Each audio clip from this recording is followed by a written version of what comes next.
ഇന്ന് നമ്മൾ പറയാൻ പോകുന്നത് പേറോൾ സീരീസിലെ പാർട്ട് 5 വീഡിയോ ആണ്. അപ്പോൾ നമ്മളൊരു പേറോൾ സീരീസ് തുടങ്ങിയിട്ടുണ്ടായിരുന്നു. അതിൽ ഫസ്റ്റ് പാർട്ടിൽ എങ്ങനെയാണ് എംപ്ലോയി ഗ്രൂപ്പ് ക്രിയേറ്റ് ചെയ്യുക, അതേപോലെ തന്നെ എംപ്ലോയീസിനെ എങ്ങനെയാണ് ക്രിയേറ്റ് ചെയ്യുക, അതേപോലെ തന്നെ പേ ഹെഡ്സ് എങ്ങനെയാണ് ക്രിയേറ്റ് ചെയ്യുക, പിന്നെ എങ്ങനെയാണ് നമ്മൾ ഡിഫൈൻ സാലറി എങ്ങനെയാണ് കൊടുക്കുക, അറ്റൻഡൻസ് എങ്ങനെയാണ് ക്രിയേറ്റ് ചെയ്യുക എന്നുള്ളതിനെ കുറിച്ചിട്ടൊക്കെയാണ് നമ്മൾ ഡീറ്റെയിൽ ആയിട്ട് പറഞ്ഞിട്ടുണ്ടായിരുന്നു.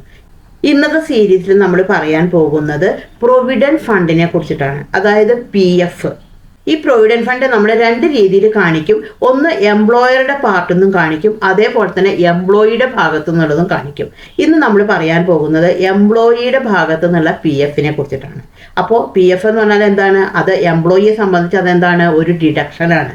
കാരണം വെച്ചാൽ ഓരോ മാസം സാലറിയിൽ നിന്നും അയാളുടെ ആ PFന്റെ എമൗണ്ട് ഡിഡക്റ്റ് ചെയ്യും. അത് കഴിഞ്ഞ് അയാൾ റിട്ടയർ ചെയ്ത് പോകുമ്പോൾ മാത്രമാണ് അയാൾക്ക് ആ എമൗണ്ട് കിട്ടുള്ളൂ. അപ്പോൾ എംപ്ലോയിയുടെ അടുത്ത് നിന്ന് ഡിഡക്റ്റ് ചെയ്യുന്നതിനോടൊപ്പം തന്നെ എംപ്ലോയറുടെ ഭാഗത്തു നിന്നും ഒരു സർട്ടൻ പെർസെൻറ്റേജ് കോൺട്രിബ്യൂട്ട് ചെയ്യും. അപ്പോൾ നമ്മൾ ഇന്ന് പറയാൻ പോകുന്നത് എംപ്ലോയിയുടെ ഭാഗത്തു നിന്നുള്ള PFനെ കുറിച്ചിട്ടാണ്. എംപ്ലോയറുടെ ഭാഗത്തു നിന്നുള്ള PF നമുക്ക് അടുത്ത വീഡിയോയിൽ നമുക്ക് ഡിസ്കസ് ചെയ്യാം. ഹലോ ഫ്രണ്ട്സ്, ഞാൻ Shyamala Narayanan. Welcome back to my channel Tally accounting Malayalam. എൻ്റെ ചാനൽ ആദ്യമായിട്ടാണ് നിങ്ങൾ കാണണമെന്നുണ്ടെങ്കിൽ, എൻ്റെ ടീച്ചിങ് സ്റ്റൈല് നിങ്ങൾക്ക് ഇഷ്ടമാണെന്നുണ്ടെങ്കിൽ ഒന്ന് സബ്സ്ക്രൈബ് ചെയ്യണേ. അതിനോടൊപ്പം തന്നെ തൊട്ടടുത്തുള്ള ബെൽ ബട്ടണും കൂടി ഒന്ന് ക്ലിക്ക് ചെയ്യണേ.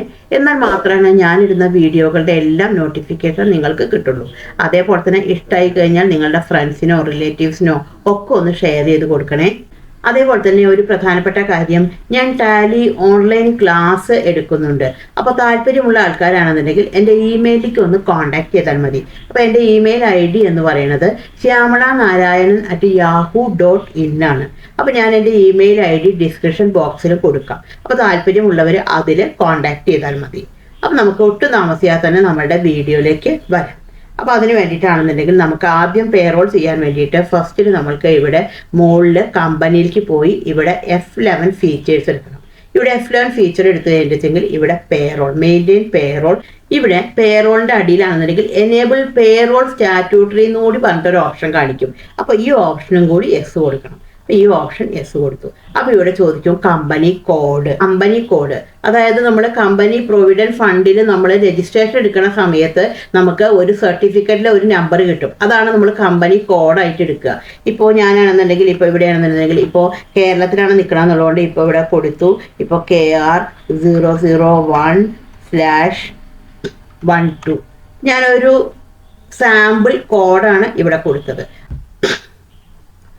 അതേപോലെ ഇവിടെയും കമ്പനി സെക്യൂരിറ്റി കോഡിൻ്റെ അവിടെയും ഒരു നമ്പർ കൊടുത്തത്. നമുക്ക് സർട്ടിഫിക്കറ്റ് കിട്ടുമ്പോൾ അതിലുണ്ടാകുന്ന കോഡാണ് നമ്മളിവിടെ സെലക്ട് ചെയ്തിട്ട് അടിച്ചു കൊടുക്കേണ്ടത്.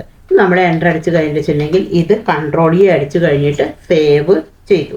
ഈ ഒരു വിൻഡോ Ctrl A അടിച്ചു കഴിഞ്ഞിട്ട് സേവ് ചെയ്തു.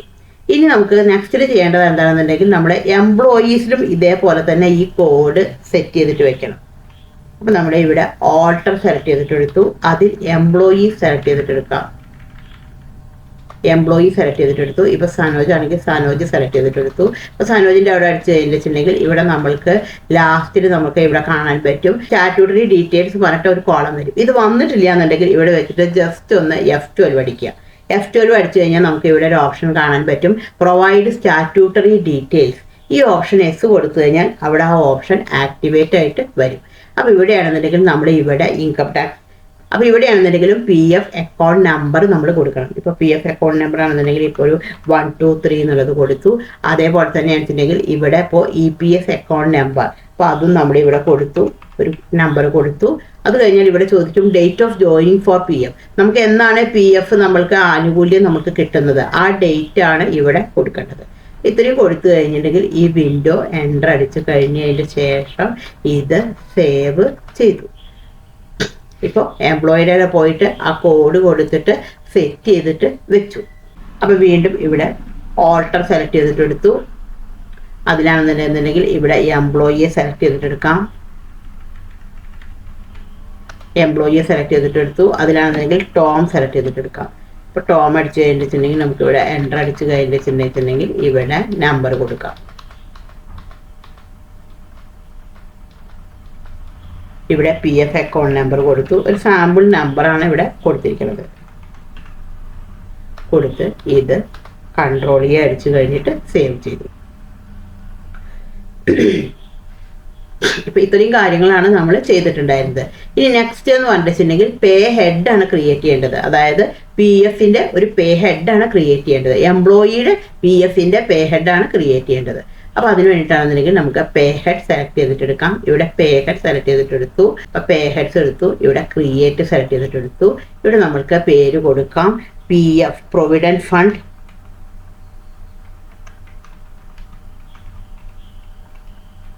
എംപ്ലോയി.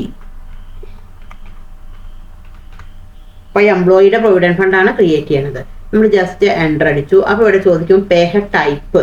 അപ്പൊ ഇത് എംപ്ലോയിയെ സംബന്ധിച്ച് എന്താണ്? ഒരു ഡിഡക്ഷൻ ആണ്. സാധാരണ ഒരു ഡിഡക്ഷൻ അല്ല, ഇത് സ്റ്റാറ്റ്യൂട്ടറി ഡിഡക്ഷൻ ആണ്. അപ്പൊ എന്തുകൊണ്ടാണ് ഇവിടെ കൊടുക്കേണ്ടത്? എംപ്ലോയി സ്റ്റാറ്റ്യൂട്ടറി ഡിഡക്ഷനിലേക്കാണ് കൊടുക്കേണ്ടത്. അപ്പൊ എംപ്ലോയി സ്റ്റാറ്റ്യൂട്ടറി ഡിഡക്ഷനിലേക്ക് സെറ്റ് ചെയ്തിട്ട് വെച്ചു. ഇവിടെയാണെന്നുണ്ടെങ്കിൽ പി എഫ് അക്കൗണ്ട് നമ്പറിലേക്കാണ് കൊടുക്കേണ്ടത്. അതായത് നമ്മൾ പ്രൊവിഡന്റ് ഫണ്ടിൽ നമ്മൾ റിട്ടേൺ കൊടുക്കുന്ന സമയത്ത് ആ ഒരു പർട്ടിക്കുലർ നമ്പറിലേക്ക് തന്നെയാണ് നമ്മൾ റിട്ടേൺ കൊടുക്കേണ്ടത്. അപ്പോൾ ഇവിടുത്തെ നമ്പർ തെറ്റിക്കഴിഞ്ഞാൽ നമുക്ക് പെനാൽറ്റി കാര്യങ്ങളൊക്കെ വരും. അപ്പോൾ അവിടെ കൊടുത്തു. ഇവിടെ അണ്ടർ ആണെന്നുണ്ടെന്നുണ്ടെങ്കിൽ ഇവിടെ ഡ്യൂട്ടീസ് ആൻഡ് ടാക്സസിലേക്ക് കൊടുക്കാം. അണ്ടർ ഡ്യൂട്ടീസ് ആൻഡ് ടാക്സസ് കൊടുത്തു. ഇവിടെ ചോദിക്കും name to be displayed in pay slip. Pay സ്ലിപ്പിൽ നമുക്ക് എന്താണ് പേര് വരേണ്ടത്? ഇപ്പം നമുക്ക് പി എഫ് ആണ് പേര് വരേണ്ടതെങ്കിൽ പി എഫ് എന്നുള്ള കൊടുക്കാം. അല്ല ഇതേപോലെ തന്നെയാണ് പേര് വരേണ്ടതെങ്കിൽ ഇതേ രീതിയിൽ തന്നെ കൊടുക്കാം. ജസ്റ്റ് ഇവിടെ എൻ്റർ അടിച്ചു. ഇവിടെ നമ്മൾക്ക് നോർമൽ റൗണ്ടിങ്ങിലേക്കാണ് കൊടുത്തത്. ഇവിടെ നോർമൽ റൗണ്ടിങ് കൊടുത്തു. ജസ്റ്റ് എൻ്റർ അടിച്ചു. അപ്പോൾ ഇവിടെ ചോദിക്കും കമ്പ്യൂട്ടേഷൻ ഇൻഫർമേഷൻ എന്നുള്ളടത്ത്. അതായത് പ്രൊവിഡന്റ് ഫണ്ട് കാൽക്കുലേറ്റ് ചെയ്യുക ബേസിക് സാലറിയുടെയും DAയുടെയും മുകളിലാണ് പ്രൊവിഡന്റ് ഫണ്ട് കാൽക്കുലേറ്റ് ചെയ്യുക. അപ്പോൾ അതിന് ഒരു സ്ലാബ് ഉണ്ട്. അതായത് ബേസിക് സാലറി പ്ലസ് DA 15,000 വരെയാണെന്നുണ്ടെങ്കിൽ 12% വെച്ചിട്ടാണ് പ്രൊവിഡന്റ് ഫണ്ടിന്റെ റേറ്റ്. 15,000 എബോവ് ആണെന്ന് വിചാരിക്കുക. അപ്പോൾ 1,800 രൂപയാണ് പ്രൊവിഡന്റ് ഫണ്ടായിട്ട് കാൽക്കുലേറ്റ് ചെയ്യുക. എങ്ങനെയാണ്? ബേസിക് സാലറി പ്ലസ് DA എന്ന് പറയുന്നത് 15,000 വരെയാണെന്നുണ്ടെങ്കിൽ 12% ആണ്. 15,000 എബോവ് ആണെന്നുണ്ടെന്നുണ്ടെങ്കിൽ എന്താണ്? 1,800 ആണ് എമൗണ്ട് എടുക്കുക. അപ്പം നമുക്ക് ഇവിടെ നമ്മൾക്ക് ബേസിക് സാലറി പ്ലസ് DA ആണ് വരേണ്ടത്. അതുകൊണ്ട് നമുക്കൊരു സ്പെസിഫൈഡ് ഫോർമുല കൊടുത്തിട്ടാണ് സെറ്റ് ചെയ്യേണ്ടത്. അതുകൊണ്ട് ഇവിടെ ഓൺ സ്പെസിഫൈഡ് ഫോർമുല കൊടുത്ത് സെറ്റ് ചെയ്ത് വെച്ചു. അപ്പോൾ ഇവിടെ ചോദിക്കും എന്തിൻ്റെയൊക്കെ മുകളിലാണ് PF കാൽക്കുലേറ്റ് ചെയ്യേണ്ടത്. അപ്പോൾ നമുക്കിവിടെ സ്പേസ് ബാർ അടിച്ച് കഴിഞ്ഞാൽ നമ്മളിവിടെ ബേസിക് സാലറി ഉണ്ടാക്കിയിട്ടുണ്ടായിരുന്നു. അപ്പോൾ ഇവിടെ ബേസിക് സാലറി സെലക്ട് ചെയ്തിട്ടെടുത്തു. അത് കഴിഞ്ഞിട്ടുണ്ടെങ്കിൽ പിന്നെന്താണ്? ഇനി വേണം അത് കഴിഞ്ഞാൽ പിന്നെ എന്താണ്? ഇനി നമുക്ക് വേണം ഏതിൻ്റെ മുകളിലാണ്? DAയുടെ മുകളിലും കൂടി വേണം. അപ്പോൾ വീണ്ടും എന്താണ് കൊടുത്തത്? ഇവിടെ ആഡ് പേ ഹെഡ് സെലക്ട് ചെയ്തിട്ടെടുത്തു. ഇവിടെ DA എന്നുള്ളത് കൊടുക്കാം. ഡിയർനെസ് അലവൻസ് എന്നതിലേക്ക് സെലക്ട് ചെയ്തിട്ടെടുത്തു. നമുക്ക് ഇവിടെ 2 എണ്ണം കാണിച്ചു. നമ്മളുടെ എൻഡ് ഓഫ് ലിസ്റ്റ് എടുത്തു.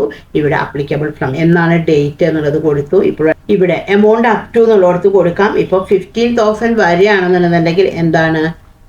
പേഴ്സൻറ്റേജ് ആണെന്നുണ്ടെങ്കിൽ 12% ആണ് കൊടുക്കേണ്ടത്. ഇനി എബോവ് 15,000 ആണെന്നുണ്ടെങ്കിൽ എന്താണ്? വാല്യൂക്കാണ് കൊടുക്കേണ്ടത്. അപ്പോൾ വാല്യൂ കൊടുത്തു 1,800 രൂപ. ഈ ഒരു രീതിയിലാണ് PF കാൽക്കുലേറ്റ് ചെയ്യേണ്ടത്. അപ് ടു 15,000 ആണെങ്കിൽ 12% വെച്ചിട്ടാണ് കാൽക്കുലേറ്റ് ചെയ്യുക. അതിനേക്കാളും മുകളിൽ പോയി കഴിഞ്ഞാൽ എന്താണ്? 1,800 വെച്ചിട്ടാണ് എമൗണ്ട് കാൽക്കുലേറ്റ് ചെയ്യുക. നമുക്ക് ജസ്റ്റ് എൻ്റർ അടിച്ച് കഴിഞ്ഞതിന് ശേഷം ഇത് സേവ് ചെയ്യാം. ഈ ഒരു വിൻഡോ സേവ് ചെയ്തു. ഇപ്പോൾ പേ ഹെഡ് ക്രിയേറ്റ് ചെയ്ത് വെച്ചു. ഇനി എന്താണ് ചെയ്യേണ്ടത്? നമ്മൾ എംപ്ലോയിയുടെ സാലറിയിൽ പോയിട്ട് ഡിഫൈൻ സാലറിയിൽ ചെയ്യണം. അപ്പോൾ നമുക്ക് ഡിഫൈൻ സാലറി സെറ്റ് ചെയ്തിട്ട് വെക്കാം. അപ്പോൾ ഇവിടെ എടുത്തു. ഇവിടെ നമുക്ക് ഡിഫൈൻ സാലറി സെലക്ട് ചെയ്തിട്ടെടുത്തു. അതിലാണെന്നുണ്ടെങ്കിൽ ഇവിടെ സനോജ് സെലക്ട് ചെയ്തിട്ടെടുത്തു. നമുക്ക് ഇവിടെ എല്ലാറ്റിൻ്റെയും അടിയിലാണെന്നുണ്ടെങ്കിൽ ഇവിടെ പ്രൊവിഡന്റ് ഫണ്ട് കൊടുക്കാം. അപ്പോൾ ഇവിടെ പ്രൊവിഡന്റ് ഫണ്ട് എംപ്ലോയിയിലേക്ക് സെലക്ട് ചെയ്തിട്ടെടുത്തു. ഇത് ജസ്റ്റ് എൻ്റർ അടിച്ചു. അതേപോലെ തന്നെ ടോം സെലക്ട് ചെയ്തിട്ടെടുത്തു.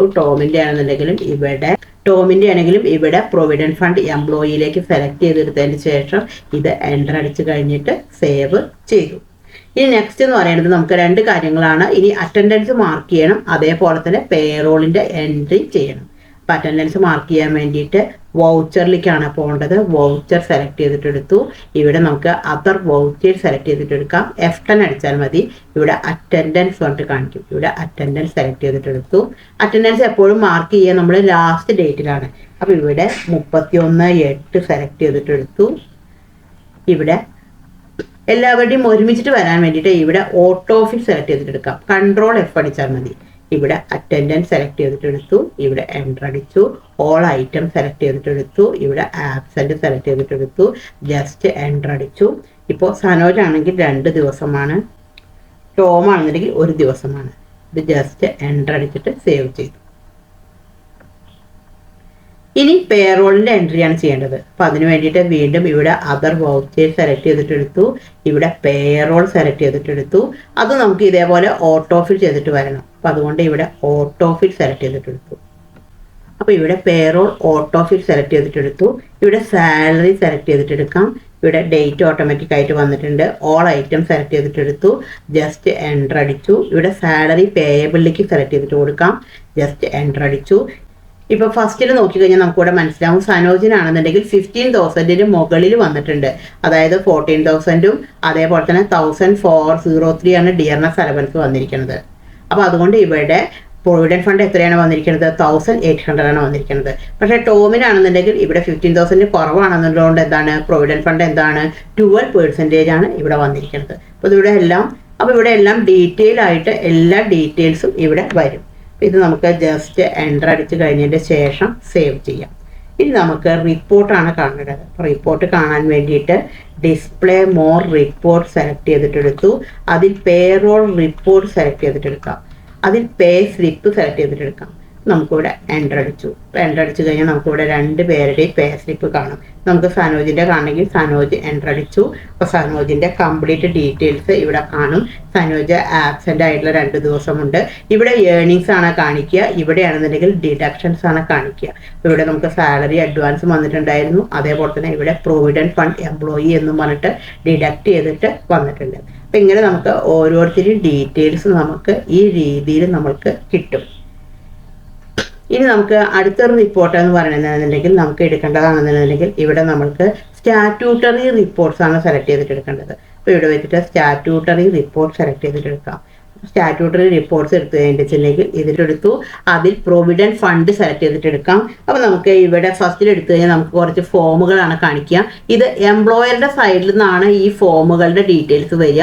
നമ്മളിപ്പോൾ എംപ്ലോയി സൈഡിലുള്ള PF ആണ് ചെയ്തിരിക്കുന്നത്. അതുകൊണ്ട് നമുക്കിവിടെ മന്ത്ലി സ്റ്റേറ്റ്മെൻ്റ് ആണ് എടുക്കേണ്ടത്. അപ്പോൾ ഇവിടെ മന്ത്ലി സ്റ്റേറ്റ്മെൻറ്റ് എടുത്തു. നമുക്കിവിടെ പ്രിവ്യൂ സെലക്ട് ചെയ്തിട്ട് എടുക്കാം. ഇത് നമുക്കൊന്ന് ക്ലിയർ ആയിട്ട് കാണാൻ വേണ്ടിയിട്ട് F4 പ്രസ് ചെയ്യാം. അപ്പോൾ ഇവിടെ നമുക്ക് എല്ലാ ഡീറ്റെയിൽസും ഇവിടെ വന്ന് കിടക്കുന്നുണ്ട്. എംപ്ലോയി നമ്പർ വന്ന് കിടക്കുന്നുണ്ട്, PF നമ്പർ, അതേപോലെ തന്നെ എംപ്ലോയിയുടെ നെയിം. നമുക്ക് ഇവിടെ ആണെന്നുണ്ടെങ്കിൽ എംപ്ലോയീസ് കോൺട്രിബ്യൂഷൻ എന്ന് പറഞ്ഞിട്ട് ഇവിടെ എമൗണ്ട് കിടക്കുന്നുണ്ട്.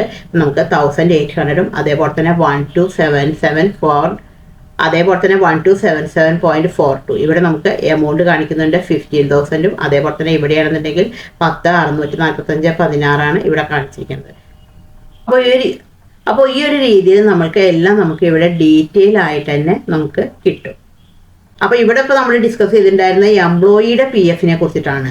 ഇനി നമുക്ക് നെക്സ്റ്റ് വീഡിയോയിൽ എംപ്ലോയറുടെ കോൺട്രിബ്യൂഷനെ കുറിച്ചിട്ട് പറയാം.